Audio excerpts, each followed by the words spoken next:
Well, I'm still in island mode, but let's go ahead and kick this off.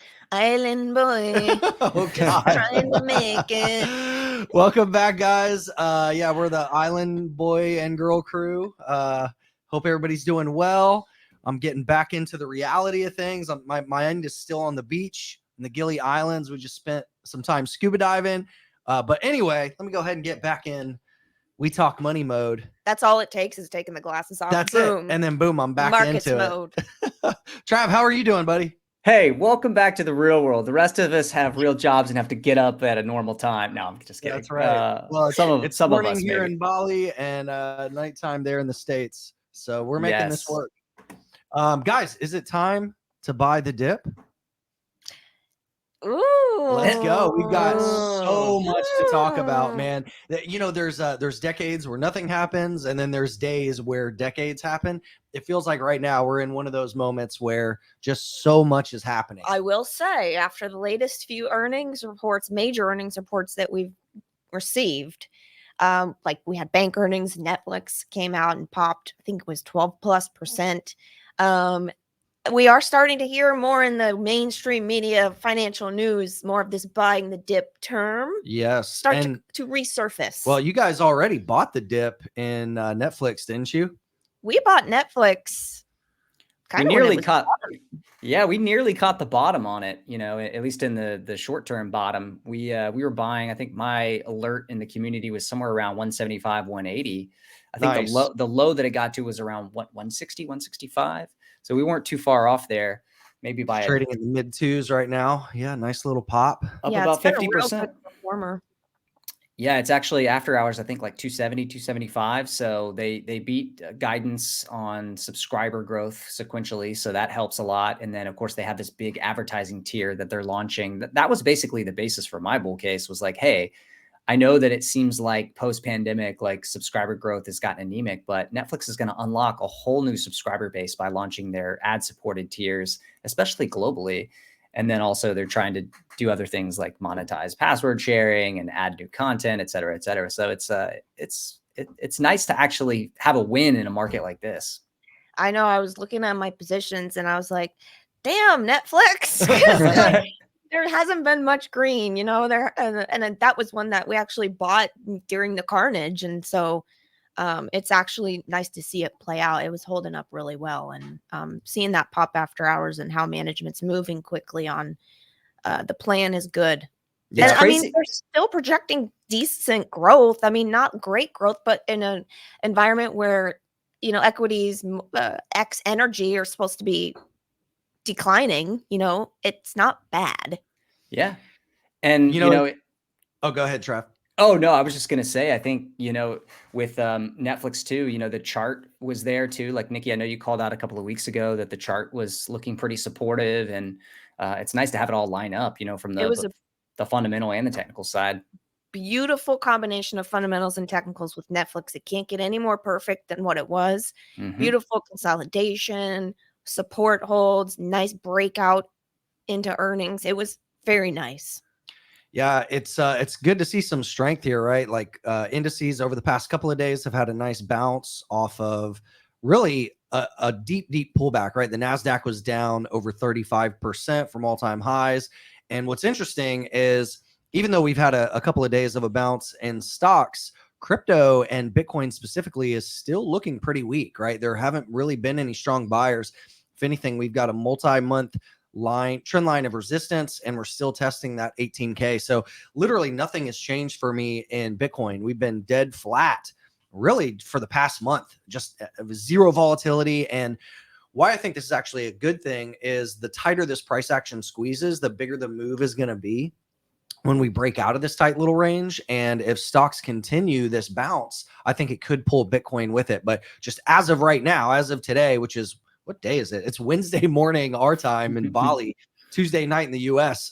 There's still just a lot of squeezing happening. So I think that we're going to see a big move this week or within the next several days. It's just been squeezing and squeezing so tight that eventually that momentum is going to give way. How do you explain Bitcoin holding that support line so strongly while the Nasdaq and the S&P were making new lows? Like, this is something that I've been thinking a lot about because it's been so strong holding that line. Yeah. What do you call it? The line of hope, right? Yeah, it's either going to be like the 6K zone in 2018, where it basically held for 6+ months and then eventually broke, which turned out to be the low, or it's going to be more like a 2015 accumulation range, where if this does hold up and break above 25K, bull market is back in action. I guess one of the explanations could be that Bitcoin is just so technically driven that support lines are just very, very strong, and like they're more likely to hold, I guess, even if other assets were declining. Yeah, I mean, look, TA works. Technical analysis works really well on Bitcoin because there's so much emotional money in it. And yeah, it has been interesting to see Bitcoin trying to hold up as stocks have made new lows, but that doesn't mean that Bitcoin's out of the gate, right? Right, Like of course. we're still in what I call a 50-50 zone where it could break anywhere. So I'm still net long Bitcoin, but I've got a short hedge to hedge the long position. And I am looking for dip buy opportunities. I'm looking for washouts. I am not interested in buying any altcoin breakouts while Bitcoin is still looking really weak. I want Bitcoin to show strength first, and then I'll start buying dips and breakouts on other altcoins. So I think that's where we are, in crypto. What about stocks? I mean, I know, the Nasdaq and the S&P 500 have bounced. And you can see the the S&P 500 is actually bouncing off of the 200 period moving average on the weekly chart, which is kind of interesting. And the S&P is also bouncing off of about a 27% pullback off of all-time highs. What do you guys make of that? I mean, it's been crazy trading action. We were at yearly lows just last week. So, about a week ago, we were hitting fresh year-to-date lows, and it seems like every few days we'll get these massive bear market rallies where you get the indices up 2 or 3%, but then fast forward 2 or 3 more weeks and you're at new lows again. And so it's really tough to deny that we're still in a bearish trend. There's still a lot of concerns we have out there. Things in credit markets still don't look super great. We're still fighting the Fed, so to speak, in equity markets, and until we get to a closer point where it looks like the Fed's going to have to back off of their aggressive stance, then it's still going to be very tough for equities. But like Nikki said earlier, one thing that we've always talked about, being a catalyst for the next true down leg where markets really fall to like those, desperation lows is earnings. Like pretty much all of the decline in the market this year has been from multiple compression, not from a decline in earnings. So it's like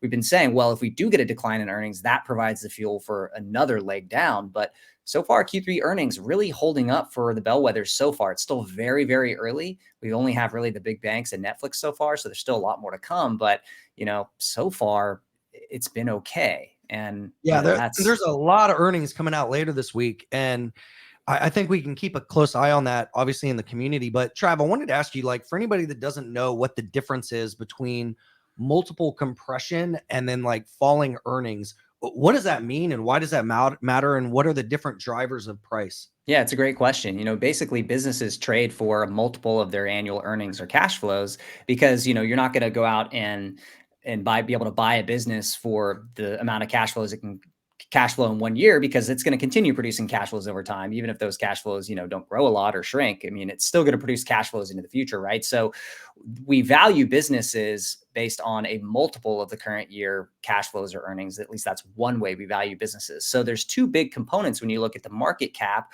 or the total value of these companies. It's what is the valuation multiple, and then that gets multiplied by what is the amount of annual earnings or cash flows you expect. And so both are very important. Those two form the basic equation, for valuing the total value of a company in public markets. Now, that's a very simplistic way of looking at it, but essentially, especially when we look at something like an index like the S&P 500, which is made up of 500 of the largest companies in the world, we can kind of look at the value of that index, so to speak, by looking at not only the valuation multiple that it's getting, is it high or low relative to its history, and then also the earnings level. And so those two things can basically dictate, the fundamental level of where an index trades. Nice. So it's fundamentals. It's fundamentals, more or less. Right. And then multiples is like how much investors are willing to pay for future cash flow. And then earnings is just earnings, right? It's what they're making. So that's right. And Thanks one for way to clarifying. one way to think about it too is if you inverse, like say an earnings multiple, like a price to earnings multiple, it's the most famous valuation multiple used. If you flip that and take earnings over price rather than price over earnings, earnings over price will give you an earnings yield. And you could compare something like that to say an interest rate on a bond or a rental yield on a real estate property. And so we can use that to kind of compare what does a valuation of buying a stock look like relative to buying a bond or buying a property that generates income. And so that's another way we can kind of figure out if stocks are expensive or cheap relative to other assets. Right. Okay, cool. So big week for earnings. The other big piece of the economy that we need to talk about is real estate, which is already starting to show signs of softening in some of the hottest markets. Austin has been kind of the hot topic of the last couple of years with its growth. And there are a few things that are showing that this market and other hot markets, specifically like in California, are really starting to soften. Prices are down anywhere from like 10 to 15% in some of the top markets. And then housing demand, and I know this is kind of a controversial metric, but there are some factors that are showing that housing demand is down anywhere from 30, 40, 50%. Are you guys surprised at this with raising interest rates, or is this something that's due? It's actually interesting to see it working out. Like, this is what everybody expects. You have higher interest rates, that's going to cause housing values to come in. It's kind of like a lever, right? And then the opposite happens. When rates are low, housing values go up. So it's good to see it working in the real world. And we know that this is still the case. It's definitely not surprising. Yeah. Trav, your boots on the ground there in Austin. Are people panicking and throwing for sale signs everywhere, or does it seem kind of business as usual? No, I don't sense panic. I know real estate agents are getting more concerned about the level of their business. But the reality is, in a city like Austin, one of the reasons why volumes and prices are both pulling back so quickly beyond interest rates is that, during the pandemic, 2020 to 2021, Austin had some of the highest home price appreciation we've ever had in this market. And so I think we're still, even if you assume prices pull back 20%, we're still up something like 40 to 50% on the median home value, even after a pullback of 20% on prices. So that just goes to show you how far ahead this market kind of got in terms of home prices. And it's healthy to bring those home prices back in relative to income levels. I still expect, Austin in a longer term time frame to do quite well, just because you still have population growth trends that are favoring it. Supply is still pretty tight overall. But yeah, it's not good in the short term. I think it's a little misleading for some of these bear porn charts, like the one you showed first, where the column said crash. Let's redefine what crash is. Prices falling 10 to 15% is not a crash. Yeah, if it happened one day in the stock market, maybe you'd call that a crash. But when it happens over a period of months and it's not even a 20% decline from levels that are super high, like, we shouldn't be calling that a crash. Let's reserve the word crash for like a true crash in financial markets, please. Sensationalism. Yeah, So, okay, let me play devil's advocate though, because this is over the span of just a few months, like a 15% pullback in prices. I mean, that's not insignificant, right? And like, if that continues, in hindsight, that would be a crash, right? Oh, certainly. I mean, look, if you have prices decline at 50, 60% in the next year or two, and you're down below pre-pandemic levels, even, sure, you can start calling that a crash and maybe people start sweating. But, look, I mean, I think I look at my own property, I look at the value that it got marked up to on paper, True. at the peak of the 21, and I'm like, that's insane. That doesn't make sense. I'm okay if we come down off of that number. It's not the end of the world. And it is unfortunate for people who maybe got too levered up and bought too many properties, or maybe people who were buying 5 or 10 properties to Airbnb them and just paid too much. That's where you're going to see significant pain, and you're going to see maybe some people have to give the keys back. But I don't really see this the same way that the 2008, 2009 crisis played out, where it was so broad based and there was so many people that had to give up their homes. I don't really see it playing out that same way. So that's why I get a little frustrated when I see the bear porn out there. Well, and I remember last year us just talking about how ridiculous it was when people were paying, what was it? It was like in Austin specifically, there was over 1,500 homes that were selling for 6 figures above the listing price or the asking price, right? So whenever you have people that are stepping in saying, hey, I'll give you an extra 100,000 above what the market is today, that's kind of like the same thing as these people that are paying above MSRP at a car dealership for, if a truck is say 70,000 MSRP. And then the dealer's like, well, we don't have a lot of supply, so we're going to tack on another 10 or 15 grand in whatever they call it, dealer premium, right? Like that's just money you're basically setting on fire. And I remember specifically saying, like, I think people that are paying 6 figures over asking, those are the ones that are going to have massive regret. Which, think about it, if you paid, say, $250,000 over asking last year and you're looking at 15% declines so far this year, yeah, you're probably underwater, right? A lot of that I feel like was with Austin specifically was West Coast money coming in, and they were like, holy moly, I can get so much more for my money. Yes, take my money. True. I don't care if it's 100K over asking, because that's a drop in a bucket for me because I'm rich, because California prices went up so high. Yeah, but a lot of those people are now regretting the property tax situation. Right, I think a lot of people underestimate how high Texas taxes are. Yes, for sure. And then, looking at this, I mean, this chart is just mind-boggling to me. The mortgage interest rates, where, just last summer, so just over a year ago, we were in the mid 2% range, and now we're at 7%.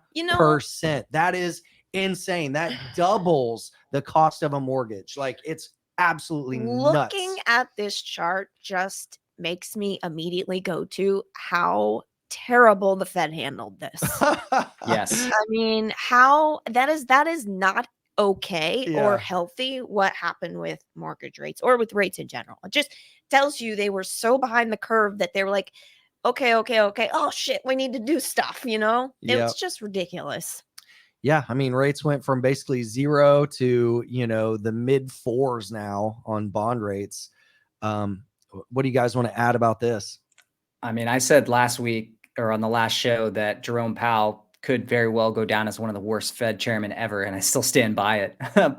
I mean, poor Jerome. I'm sure he's not a total idiot, but God, was his policy way off, like Nikki said, just so behind the curve last year that now you're scrambling to make up for it, and you're going to end up causing households and businesses real pain, and maybe possibly break something in financial markets. It's going to cause a crisis in markets before it's all said and done. So it's this boom bust, from the Fed, the fact that we're having to hike at the fastest rate ever. I mean, this is just going to cause all sorts of like secondary effects that we could have avoided if they had just slowly started down the path, a year ago when it was very obvious, what we should be doing. So on that point of Powell being Travis's favorite Fed chair of all time, let's jump into some Q&A. We've actually got a ton of questions, so we'll try to bang through these as quick as we can. But the first one is kind of to that point. There was an article that came out where Russell Napier was suggesting that persistent long-term inflation could be around 4 to 6%. I know, Travis, I think you've actually said this over the past several shows that you think that it could stay in that range for quite a while. Do you still think that? Has anything changed, or were there any new spotlights that we could look at with this article specifically? I thought Russell Napier made some great points in the article. And basically, the broad point is that he thinks the U.S. will have structurally higher inflation over the next decade or two than we've had over the past couple of decades. And a big reason for that is, we have supply demand and supply chain imbalances that will persist for a while until we actually spend the CapEx required to, for instance, be able to produce more goods in America, to be able to produce more, energy globally, things like that. And so that's certainly a part of my thesis, and I totally agree with him there. The other thing I think is that with regard to like numbers in the near term, like looking over the next year, the CPI, we've talked about this before, but the 30% of the CPI is made up of a figure called OER, owner's equivalent rent, which is meant to capture basically the level of rent inflation or housing cost inflation in the economy. And it's a lagged figure. So the home prices, the crazy home price increases we saw in 2021, well, now we're just starting to see the result of that, the higher rent inflation. We're just seeing the result of that this year. So like last month, for instance, in September, the reason we still have such a high elevated CPI and why we have the highest core CPI we've had all year is because of OER and because of rent inflation. That's not going to go away. Even though we might get relief on energy prices and other components of the CPI in the next 6 months, OER is going to stay at very high rates over the next like 6 to probably even 8 months. And so it's going to remain, CPI is going to remain sticky and elevated like for the foreseeable future. And, that's certainly, I think, a problem, because it means that, people are still going to say the Fed isn't doing enough when we have CPI rate, levels that are elevated. So yeah, basically I agree with Russell too, that I think like there's possibilities too for even longer term structural inflation. I mean, the US-China trade war is a real problem. Like we just saw massive, we should talk about that. We saw a massive, fire from the US, over to China in the semiconductor sector, basically crippling some of their semiconductor infrastructure. So that's another thing that suggests, well, we may have to stop relying on China for a lot of the manufacturing. We've got to start reshoring that into America, into Canada and Mexico. And that takes time and CapEx dollars to be able to replace that production. So doing that during high interest rates is not easy. The CapEx side, Didn't China just come out and say that they're no longer going to publish economic figures? Oh, did they? Yeah, they came out and said something like that. I don't know if it was GDP. No one really believes their figures anyway. Right. I think they got to a point where they're like, well, we're tired of making this shit up, so we're just going to not publish. I don't know. I need to go back and look at that. But next question. Which asset class would you consider best for the upcoming recession and uncertain war times we are living in? Also, what are your thoughts about moving a big part of the portfolio to REITs and dividend stocks for reinvestments? So that's a pretty loaded question and making a lot of assumptions. I can tell you so far this year what my best investment has been, which has way outperformed what I even expected during this pullback, right? So crypto's down, 65, 70%. Stocks are down, 20, 30 something percent. Guys, my managed futures as of last week are up over 70% year to date. 70 freaking percent year to date. In what was it, November 2019, I did a video and a blog post saying why I thought that was such a really important piece of the portfolio. And holy shit, has that been an incredible hedge for us this year. That's yeah. And I do want to say though, okay, because I know that a lot of people have been pouring into commodities. Right. And over the past, year, and energy's been an amazing hedge in the portfolio and has, given us great returns. And the managed futures account is probably participating into a lot of that commodities trading.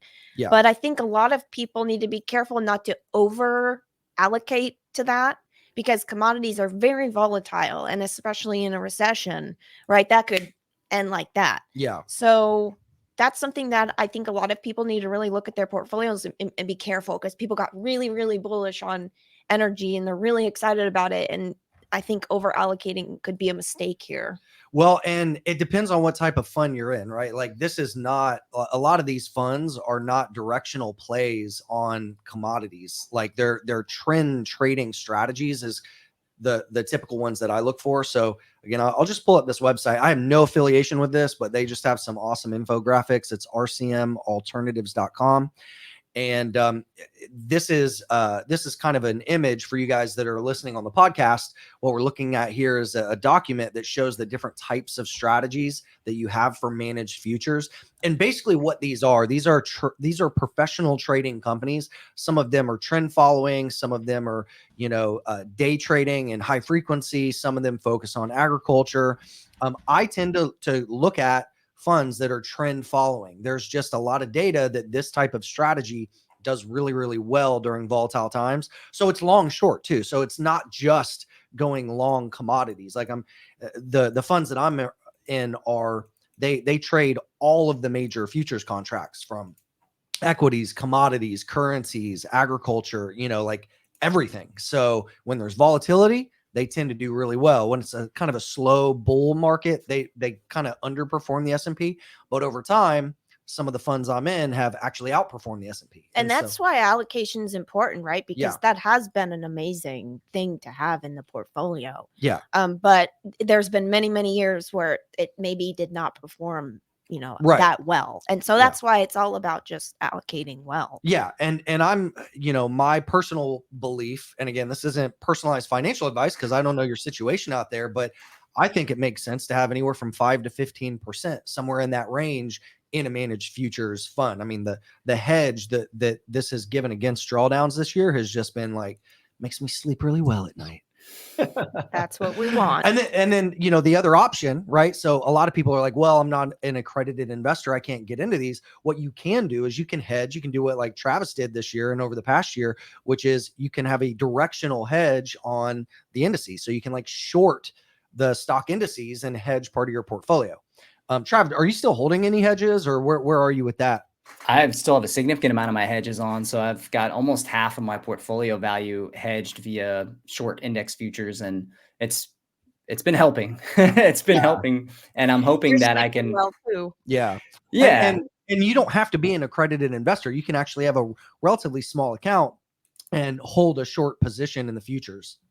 that's right. Yeah. They were also asking about, if you go back to the question, they were asking about dividend stocks and REITs, I believe. Yes. And What are your so, thoughts about moving a big part of the portfolio to REITs and dividend stocks? Trev, I'm going to let you take REITs. I'll take dividend stocks. So Sure. go dividend stocks first. So I actually like like high quality dividend stocks right now, because you are buying them at depressed valuations.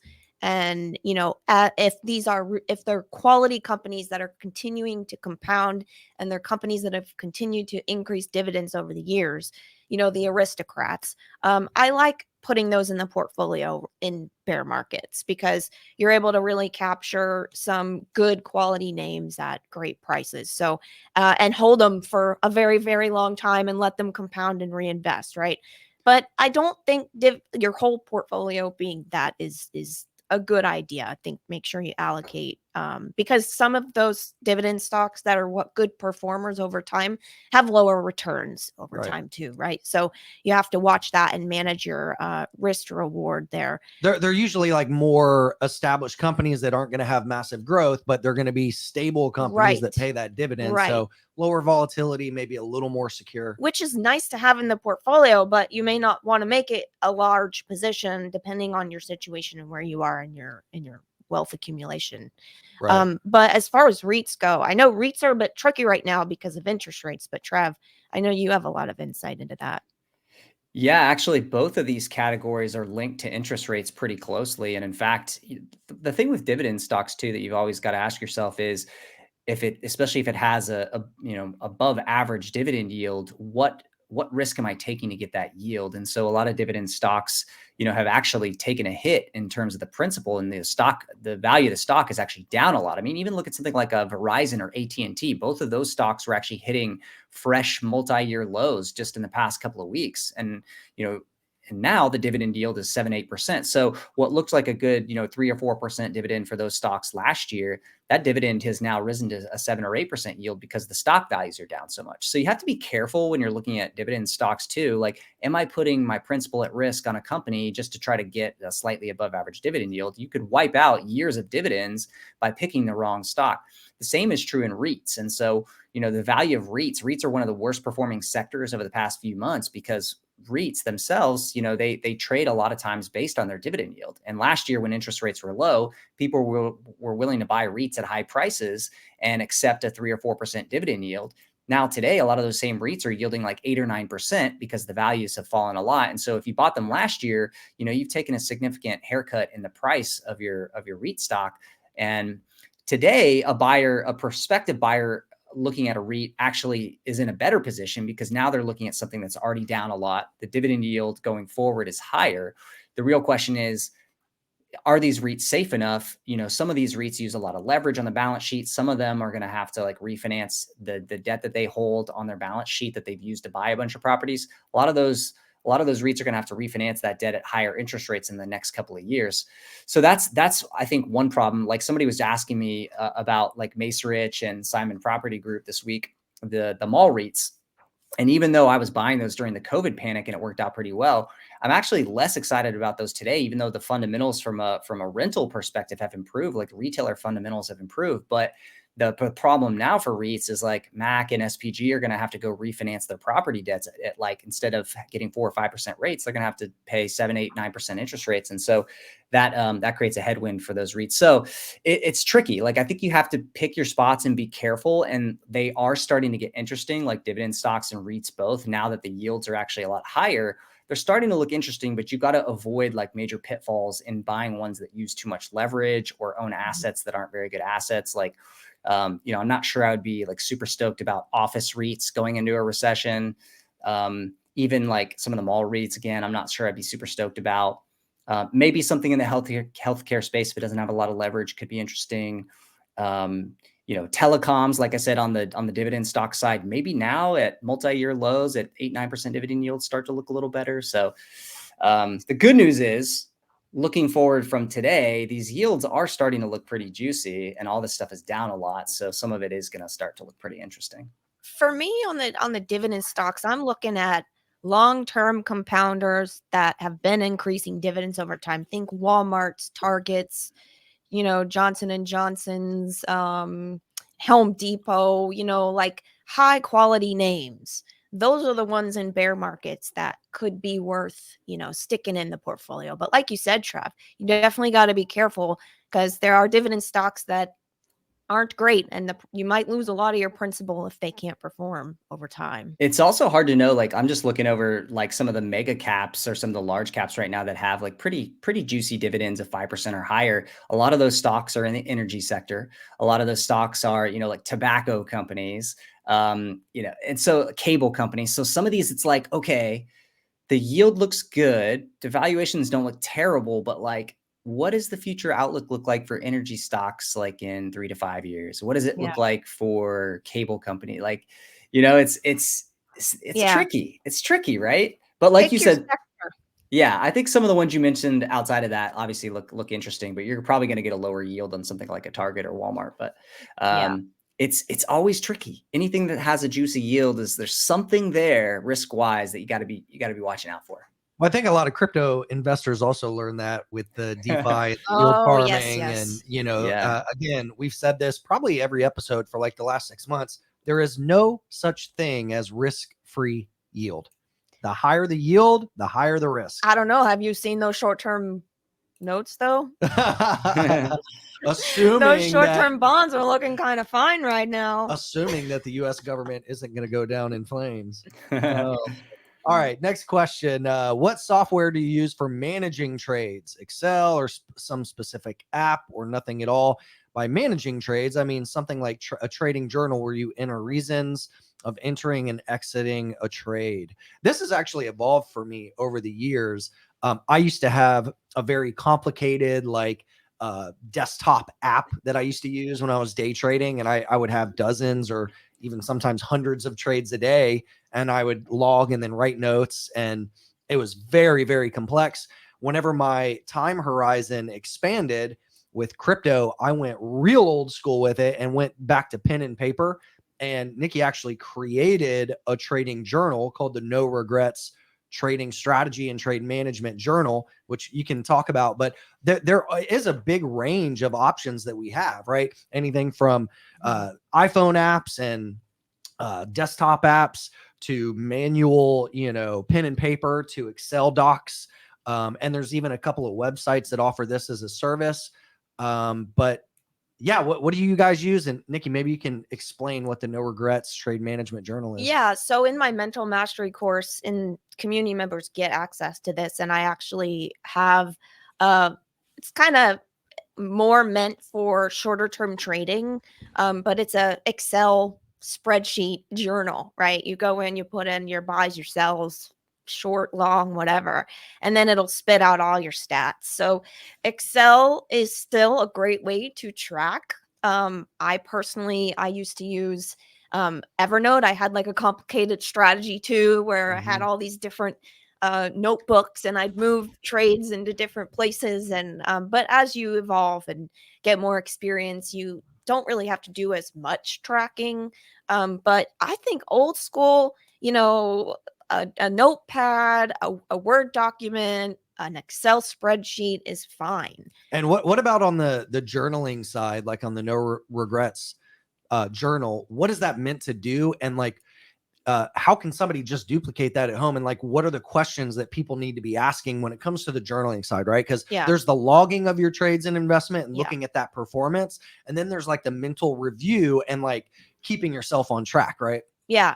So I basically have a flow chart that I created where throughout a trade or an investment, whatever it is, you're constantly looking at where price is, where you bought, and you're asking yourself questions like, okay, if price does X, will I regret not taking profit? If price goes down from here, will I regret not taking profit? And you're literally constantly asking yourself these questions as you're managing trading, which sounds really annoying, but it's absolutely necessary if you want to trade or if you want to manage trades well and without the regret that a lot of people feel when they see a stock or crypto go up X% and they didn't take profit and then boom, right back down. You know, a lot of the meme stocks were this way. A lot of people weren't journaling along the way when GME and AMC and whatever else was mooning, right? Or Bitcoin, for example, was mooning, and you had new all-time highs. And instead of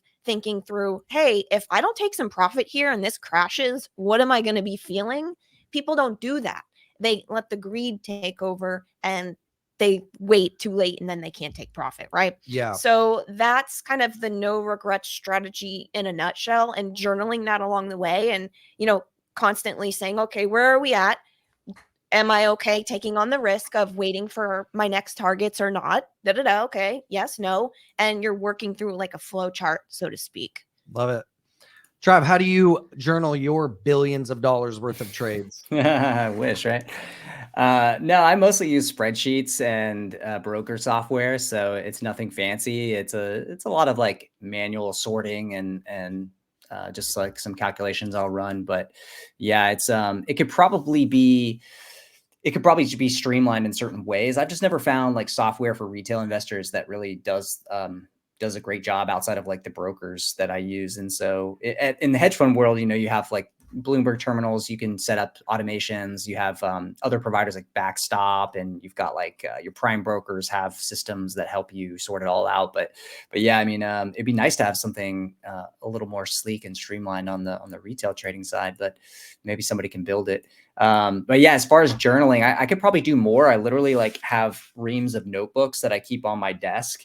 And so I just fill up like multiple notebooks every year with thoughts on how I'm feeling about the current market, certain stocks, parts of the portfolio. It helps me also like figure out like it within the portfolio, what exposures do I need to be remembering? What exposures do I need to be aware of? You know, especially in the current market cycle. Like, am I overemphasizing a certain type of stock, like, you know, too many turnarounds or too many stocks with debt on the balance sheet, or vice versa, right? So that does help me, but it's a lot of manual notebook filling for me. Nice. Yeah. You know, one other thing that I'll mention too is one thing I like to do is take snapshots of like what a chart looks like at a moment in time. And then like, for example, what I do is I write out like possibilities and probabilities and plans. So I'll map out, like, if I'm in a position, here's the things I think can happen, and here's what I think is most likely to happen, and here's how I would respond in any one of these situations. And then I'll literally like take a snapshot here on TradingView, put that in like an Evernote, save that, and then be able to refer back in time and say, what was I thinking at this price level, or what was I thinking whenever I got into this position? And then it'll help you kind of stay focused on the progression of a trade, if that makes sense. Yeah, that's a great point. I actually do sometimes take photos of my notes and then put them in Evernote. And sometimes I will journal in Evernote as well, because you can tag and date and search that stuff, which is like really, I think, amazing and useful for going back in time. And like you said, being able to look at that and get better as an investor over time. Absolutely. All right. Any tips for starting a hedge fund with small amount of capital, so below 5 million USD? I wonder if there's anybody here that is experienced with hedge funds. For anybody that doesn't know, Travis helped grow one of the best performing hedge funds and took them from 100 million to over $1 billion in assets. And so Travis is very experienced in this field. Trav, does it even make sense to do a hedge fund or to start a hedge fund with less than 5 million in assets? It's possible, but it's really difficult these days. You know, back in the late 90s, early 2000s, I know a handful of people who started hedge funds with like $1 million of personal friends and family capital and have now grown that to, you know, multi hundreds of millions or $1 billion plus hedge funds. today it's harder because there's more regulations at the state and the federal level. And also like your administrative costs, the bar is much higher today for, especially if you're going to take on institutional investors, for reporting and tax and compliance. And so it can be done with under 5 million, but you're going to have to assume that you're really not paying yourself anything. You're not going to have any analysts or full-time employees. You're going to have to outsource the accounting, stuff like that. And you're barely going to scrape by just because you're not earning enough management or performance fee at that level to really pay for much infrastructure. So it's just really difficult. It can be done, but you're gonna, if you can, want to get to probably at least 15 or 20 million just to be able to cover basic expenses. You can do other things like start, a registered investment advisor business, an RIA, start out as an RIA and do separately managed accounts or something like that. And you could even use platforms like Interactive Brokers for, small amounts of managed accounts, something like that. So that's also an alternative for, very small AUM levels. And beyond that, there are resources out there. I know like there are even endowments like MIT now have emerging manager programs that they help to groom and sort of help fund managers. And then I know in VC, there's also a bunch of like VC incubator type of firms that help out as well. So maybe look into those as options. Awesome. We still actually got a lot of questions that came in on Twitter, but I wanted to get to some from Instagram as well. Gabe was asking, what's the first thing that you would recommend to somebody that's looking to invest small amounts of money? This is actually a really common question. I think we've answered different variations of this question in the past, but for somebody who's like brand new in 2022, going into 2023, what would you say is the first step in investing a small amount of money? I think we're all going to have different responses to this. Yeah, and that's fine. Nikki, CFP, why don't you start us out? Somebody that's just starting out with a small amount of capital, I would say just start out getting money into a passive vehicle like an index fund, an ETF, The reason for that is you really want to start building up that capital base that's going to sustain you, and help you grow your nest egg so you can quote unquote chill tire. This is the financial planner in me, right? And then once you start to consistently contribute to that passive investing, then get a little base, and then you can start doing things like learning about active investing or adding individual stocks into your portfolio to help give you maybe a boost in return over time, right? The core and satellite strategy that I talk about all the time. So I think that Trav, you may have a different perspective here and Chris too, because you guys may think, well, maybe just take that capital and be more concentrated. And I'm kind of going like, be more diversified in the beginning and then get concentrated, right? Yeah, we can give the full spectrum, right? Because some people are going to be more conservative. Yeah. And I do think it does make sense to have a piece of your portfolio in a very low fee index fund that's passive. That way, if your active stuff underperforms, you're going to have this over here that helps. But if you're like just starting out, you don't want to overwhelm yourself with too much. And it's like, okay, keep it simple, dip your toe, start getting dividends, and then take it from there. Yep. I think you should YOLO everything you have into the latest shitcoin that you see a crypto YouTuber talking about. That's my advice. We're gonna clip that. We're gonna clip that. Up with a JK quickly. No, what's wrong with that? What could possibly go wrong? No, buy some Bitcoin, put it in a hardware wallet, get it off an exchange, and bury it somewhere. That's your advice. That's for a piece of the portfolio. If you're starting out, get some Bitcoin. But you're starting out with only a little bit of money here, and you can buy $5 worth of Bitcoin. Me and myself personally, I think everybody should have some Bitcoin. I don't know what that number is. This isn't personalized advice. I don't know your situation, but I think everybody should have some Bitcoin. Okay. Trav, what's the stock they should buy? What stock should they concentrate in for their first time? Yes. It's funny because I started out investing in like risky stuff like penny stocks and options, like a lot of these Wall Street bettors are doing today. I was doing the same thing, 20 plus years ago. And it at least got me interested in the market. Unfortunately, for some people, they lose more money than they really had to invest, and then it turns them off to the market, and they think, oh, the market's rigged or whatever, and so they basically leave and they get taken out of the game. So that's not always the best approach. But I think if you're young, if you expect to have a good amount of income coming in the coming years, you've got more flexibility. So yeah, go and maybe play around with investing in some individual stocks or individual crypto. Try to learn though while you're doing it. Like try to learn from smart people who seem really good at it, and not like frauds and not like, just random YouTubers. Like try to go actually study the greats in the investing business, people like Warren Buffett, figure out, some of his best investments, why he made them, how they turned out, watch the market for a while. But yeah, like dip your toe in, buy some stuff that you think you like, track it, see how the earnings do, see how the stock does, figure out how stocks react to different events. I like all that. And the good news is, if you're, like I said, if you're young and you got lots of expectations of income, like you have the ability to make a lot of mistakes early and still be okay. But don't go and do something stupid that will take you out of the game or dig you into a really bad hole. Like, probably not the best idea to go gamble your entire inheritance or your student loan money that's earmarked, on YOLO bets from Wall Street Bets, right? So, yeah, feel free to take some risk if you're young, maybe buy some stocks, some crypto, learn a lot, but don't do anything stupid to take yourself out of the game at the early stages. Yeah, and maybe even take a small percentage of that small amount of money and say, this is like my slush fund, or this is like my tuition to the markets money, where I will take some high risk bets. And if it pays off, great. If I lose it all, I'm not going to regret it. But maybe it does make sense. Split some in a low fee index fund, split some into some Bitcoin, split some into some YOLO, high risk, high reward stuff, just so you can learn what it feels like to lose money, because you will lose money in the markets, especially if you're taking high risk bets. But like Trav said, rule number one, don't do anything that's going to permanently take you out of the game, and don't risk all your money on a single bet. Yeah. All right. Next question. Tips on how to start investing in land. What are some metrics to look at and red flags? So I've got some experience in this. When it comes to land, there are some really basic things like, rights, like mineral rights, water rights, easements. Like, do you have access to the land?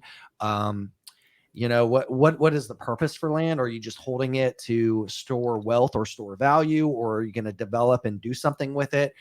What access to utilities can you get? Can you drill a well? Does it have access to city water and sewage? Do you have to build a septic tank? There's a whole lot to think about, and land can be very risky and very complex.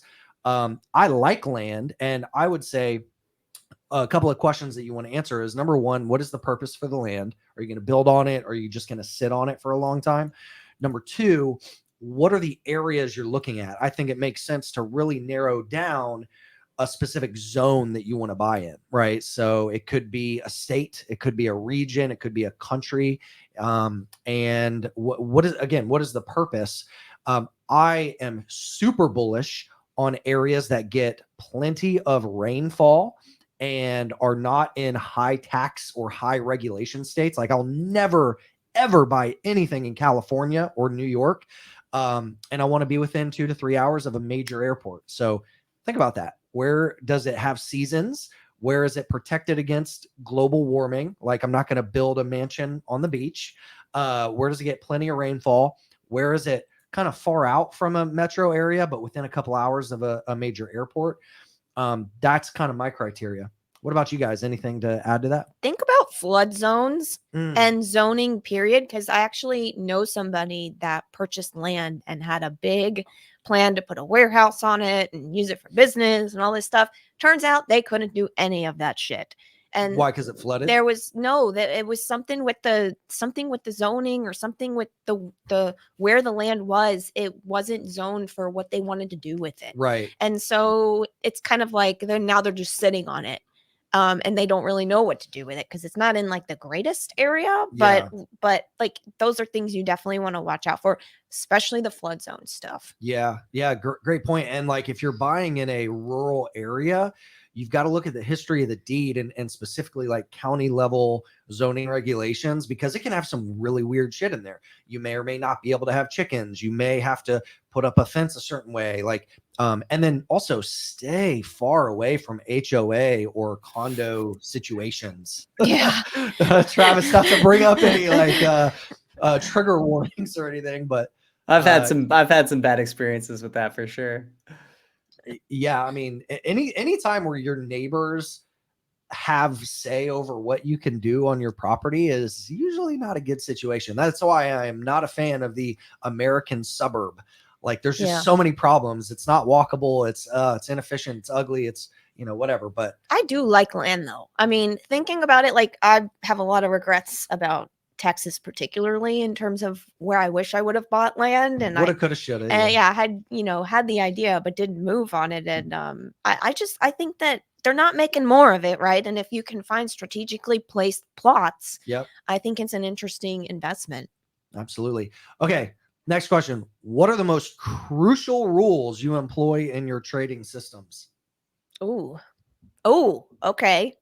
Rule number 1, go. Plan the trade. What does that mean? It means look at where you're buying and what is the risk, like where, if the stock goes against you, what's your pain point, right? Like always think about where you would pull the trade if it's not working out. Yep. Before you get in. If you're doing this after you get in, you're screwed. Yep. Because the stock's going to start going against you, or the crypto, whatever, is going to start going against you, and you're going to panic and you're not going to know what to do. You got to go in with a plan, period. Where will you cut it? Where will you take profits? And you can always adjust along the way as the price moves and make those adjustments then, but have something in place. Perfect. Travis, number 1 rule. If the thesis changes, then get out of the stock. And it's a little bit different than what Nikki is saying. I think a lot, hers might be a little bit more around like hard stop losses, which I think for traders in particular is very important. I operate on fundamentals, which can take a longer time to play out. And so I'm willing to like average down on certain things. But the biggest thing is if the fundamental part of the investment thesis, the reason why I got into the investment changes, then get out of the stock, even if it's at a loss. And so I've saved myself on a few stocks this year where that was the case. And it's not to say I haven't taken losses on other stuff where, like, I rode the stock down and I didn't think the thesis had changed and I just took a loss, but because that does happen too. But I've also saved myself a significant amount of pain on positions where something fundamentally changed and I had to recognize it and sell it even at a loss, because it would have saved me from even deeper losses. And so, yeah, that's probably one of the biggest ones, is like, don't get caught up in confirmation bias. If the thesis changes, get out, reevaluate, and you can always get back in. Yeah. Nice. For me, when it comes to crypto trading, my most crucial rule is I follow my methodology, which is I look first at what phase of the market cycle we're in. Are we in a accumulation range? Are we in a bull market? Are we going parabolic and about to reverse? Or are we in an extended bear market? Once I know what phase we're in, then I only take trade setups that are proven to work in that market condition or in that phase of the market cycle. I don't try to buy breakouts when we're in an extended bear market. I don't try to short when we're in an accumulation range, right? Like, by following the system, it helps eliminate like a ton of mistakes and a lot of losses. So next question. This is actually kind of relevant this week because we had the student loan forgiveness, or the application was the beta application was released. I think they pulled it back in, but yes. Okay. So people can get what, 10K? 10K up to 20K, depending on the type of loan that you have. So 10 to 20K. Got a question. How could student loan debt affect us in the next coming years? Like taxpayers footing the bill or increased debt? Like, where does this put us? What's the situation? Well, I mean, in terms of generally speaking, obviously, if the government is forgiving loans, that comes at a cost, and that cost is probably going to be either, the government issuing more debt or taxpayer money, whatever it is.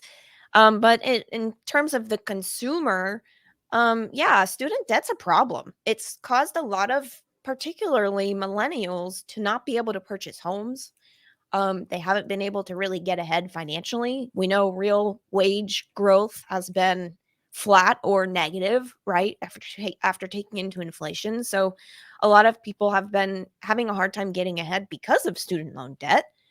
So I don't know. It's kind of like a catch-22 with this whole forgiveness, because in a way that's stimulus for people that, you know, are kind of burdened with debt. So it's a tough thing to talk about, and it's very polarizing. Yeah. And it doesn't fix the problem, right? This doesn't fix the problem of overpriced education. No, not at all. The problem is these colleges that are charging these exuberant tuition fees, right? Yeah. And so it's a problem, and hopefully wage growth can start to be positive after inflation, and we see the consumer continue to try to, you know, have a better balance sheet and be able to manage it. So my advice is, unless you know what you want to do and you need a college degree, there's a lot of alternatives, and I think it makes more sense to start a business and learn by doing. I think we're already seeing that. Yeah, we're already seeing people not go to college and think the other way. Okay, let's do a couple more questions and then we'll wrap it up for today. But I've actually got a really interesting one. This is a scenario-driven question. Joe is asking, what scenario do you guys think is more likely? Number one, fast and big rate hikes. Let's say 3 times 75 basis points, and then pivot, fast recovery, right? So we see a V bottom bounce. Number two, slowing down with the rate hikes, but no pivot and more slower drawn out recession. Or number three, a black swan like event, you know, maybe Ukraine, Russia related, or credit system default, etc. So either big rate hikes and a fast recovery. Number two, slower rate hikes and a more drawn out recession, or some black swan event that causes the markets to be in even more turmoil. Good question. Travis, I'm going to kick this to you, man. Which one do you think is more likely, or do you see something else playing out? I think number two is probably the most likely. I mean, it's hard to put a probability on black swan events, right? They're black swan events for a reason. But yeah, look, I mean, I think if you look at the Fed has talked about their neutral rate, where they might actually start to slow rate hikes being somewhere around like 4.5%, maybe slightly higher now today. We've got 75 basis points of hikes priced in with like a 95 or 6% probability for the November meeting, which is in like 2 weeks. And then for the December meeting, the probabilities have moved up from like 10% a couple of weeks ago to like 65% for another 75 basis points hike in December at the December meeting on December 14th. So if we get 75 basis points at the next 2 meetings, so another 150 bips, we're currently at a target range of 3 to 3.25. That puts us basically at or above the Fed neutral rate at the end of the year. And I think we're probably likely to get 75 and 75, or maybe 75 and 50. And then the Fed finally pauses. That would be my guess. And then, you know, we could have, after, you know, 75 and 75, probably some turmoil in the market. We have mortgage rates that will probably be even higher than they are today. Credit spreads will probably widen. You probably got a bit more stress in the financial system. I think the Fed will either pause or be forced to pause by end of year at that point. And then I think we could get a pretty good rally off of probably some lower levels early in 2023. It could be a sharp rally. And then probably a more prolonged, drawn out, like longer multi-year battle with, you know, this persistent structural inflation where the Fed pauses, maybe they have to lower a little bit, the market takes off, we get a recovery, they have to do it again, you know, so like we get this battle like we had in the late 70s, early 80s. That's kind of my base case, is basically we'll get to the point at which the Fed is forced to pause. That's not that far out from now. Then we get a nice rally in a pretty much everything off of maybe an ugly bottom. And then it gets a little bit more muddy and hard to figure out beyond that, because we're going to be in this, you know, structural persistent battle for the coming years. So that's my base case. We'll see. We'll see. Macro is hard, man. It is. Who knows? I mean, there's so many variables. And like you said, I mean, black swans are black swans for a reason, that you can't really predict them. Yep. Okay. We've got a crypto question, and then we'll go ahead and wrap it up. Guts was asking, there were only a handful of coins this cycle that surpassed the prior cycle's all-time high. All right. So coins that had been around pre-2017 in 2021 did not exceed their 2017 highs. So what do you think about Solana and Atom as having the potential for being one of the few coins that could surpass prior all-time highs next cycle? Well, let me just say this. I never try to predict which coins are going to outperform or underperform. I let price action be a guide. And in general, I like trading new projects that haven't been through prior market cycles unless there's evidence that there's a lot more increase in like GitHub activity, or the social metrics are growing exponentially, where there's a narrative that drives price to a new all-time high. So for example, I bought Ethereum in the 300s prior to the last market cycle because I saw a lot of activity with DeFi and NFTs, and I thought that was going to drive Ethereum to new all-time highs, which it did. So there was a thesis there. With Atom and Solana and a lot of the Ethereum competitors and things like that, I just don't know. So once things start to ramp up again and we start to see evidence that price is starting to really move, then I take a look and I say, is there evidence that one or several of these is growing exponentially, either market sentiment wise or fundamentally, that could translate to higher prices? But in general, I like new projects because they don't have bag holders from prior market cycles that would dump on the markets if prices started to come up, right? So that's just one of those unknowns, but I like to just let price action be a guide for the most part, and then I look for evidence or hints that something's happening that's going to override the supply that gets released from prior bag holders. Does that make sense? Yeah, so I don't know. We'll see what happens, but I don't try to predict anything with crypto. I don't try to pick winners and losers. I am unbiased. I'm not a tribal member of any of these ecosystems or communities. I just let price action guide me, and I trade the charts because charts are truth, and you can usually see what's happening behind the scenes reflected in the price action. Yeah, I think that that's fair because, like, in stocks, we've got all this fundamental analysis we can do, but with crypto, it's different. It's like, okay, well, you do have to let price guide you. Yeah, market sentiment is the primary driver of price action in crypto. Yeah, where with stocks, all you emotional traders. Yeah, you weirdos with your earnings and your cash flow, whatever the hell that means. Cash flow. All right.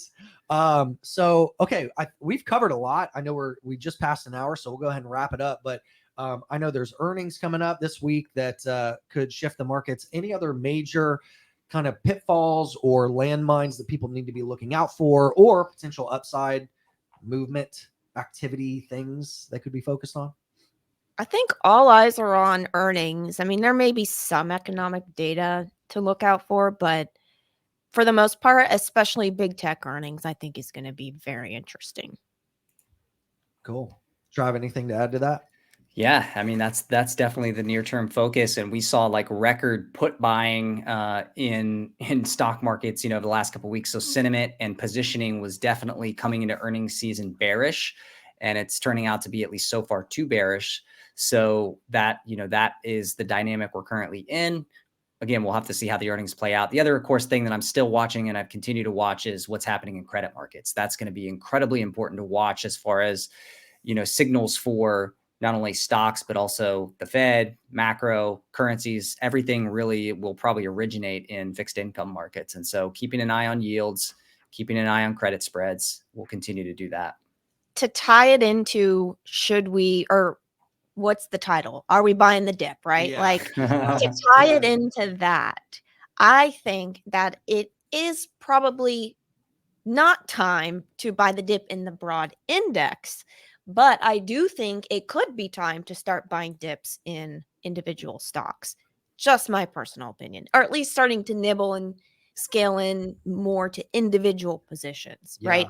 The broad market might have more downside, but I think certain individual stocks, depending on earnings, the bottom could be in. And to your point, looking at the Nasdaq, one big chart that's been floating around this week is the fact that last week the Nasdaq closed below the 200 period moving average on the weekly chart for the first time since the 2008 crash. So there's not a whole lot of evidence to really base a trading system on, but you can see over the past decade, the weekly chart on the Nasdaq has stayed above the 200. And as of this week, it's trying to get back up above it. So I think this is actually a very pivotal week to decipher, is this going to bounce or not? Did you lose him? No? Okay. I thought we maybe lost your sound. Oh, but okay. You're back. Good. I can hear you now. I actually I want to combine both of your thoughts to form my own opinion, which is that I very much agree with Nikki that we showed with the Netflix example. You know, when you have individual stock situations where they've gotten beaten up, but there actually are positive fundamental catalysts working, you can start to buy the dip. For the broad market, I don't see a reason to try to be a hero and call the bottom here, because you have technical signals working against you. You have the Fed still working against you. And so I kind of want to borrow Chris's strategy from crypto, which is let the market and the charts kind of tell you as far as the broad market is concerned. So don't try to be a hero and call the bottom. It hasn't been working. Yeah, I'm with you on that. I'm not buying the dip. I'm not taking my hedges off here. That's for sure. But I will say, from a long-term investing perspective, if you've got capital and you're looking to get into passive vehicles, yes, this is not a bad place to start deploying something. Prices are on sale by a third. At least in my opinion. I don't think it's like have a dollar cost average strategy over the next 6 months or something like that, right? Yeah. Like, because you can't time it. We don't know. This could be, could not be, right? So if you are looking to invest for the long run, don't be too afraid to where you end up not putting capital in, and who knows what the hell is going to happen. Yep. One more point I want to make. Japan is reopening and it's on sale compared to the dollar. Isn't like every country on sale for the US? Yeah, I don't know. I'm excited about this though. I mean, the yen has just gotten demolished against the dollar, so I'm gonna try to get to Japan ASAP.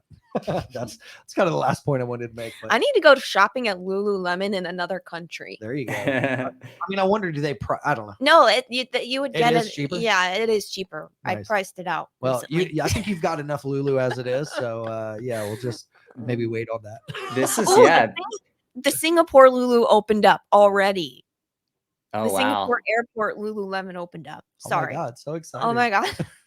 Oh yeah, I was just looking at the chart. The yen is the cheapest it's been versus the dollar since 1990. Yeah, this is massive. Wow. Look at that. Pretty Okay, wild. guys, we can go ahead and wrap it up there. Thanks for joining us. Go to wetalkmoney.com to submit a question for the show. Go to wetalkmoney.com/community to check out our wealth building community and get in our Discord group and our live market updates and all that good stuff. And yeah, thanks for joining me, Nikki and Trav, and we'll see you guys next week. Take care. Cheers.